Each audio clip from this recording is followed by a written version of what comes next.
Ex-Karopaminal Polri Brigjen Hendra Kurniawan diperkirakan akan mengikuti jejak Verdi Sambo dipecat dari Polri.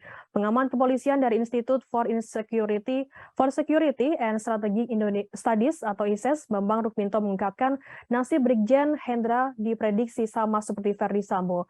Meski sidang kode etik Brigjen Hendra terus diundur hingga 3 kali, Bambang meyakini Hendra akan mendapatkan sanksi terberat yakni pemberhentian tidak dengan hormat atau PTDH dari Polri. Menurut Bambang Rukminto, sebagai perwira tinggi Brigjen Hendra Kurniawan bisa memilih untuk tidak ikut perintah pimpinannya, Verdi Sambo, untuk menutup kasus pembunuhan Brigadir J ini.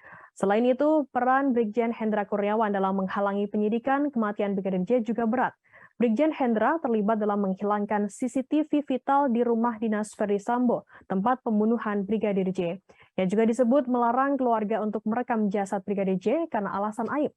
Berkaca dari putusan sidang pelanggaran etik PTDH sebelumnya, tidak menutup kemungkinan Brigjen Hendra mendapat sanksi pemecatan dari Polri. Sementara itu, Bambang juga mencurigai molornya jadwal sidang Brigjen Hendra.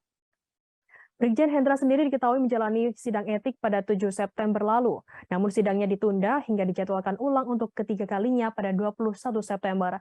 Kini mantan Karopaminal Divpropam Polri kembali dijadwalkan sidang etik pada pekan depan.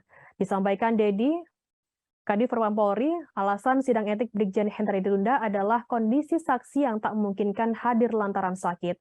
Bambang mengatakan jadwal sidang tersebut terkesan seperti sengaja diulur-ulur pelaksanaannya.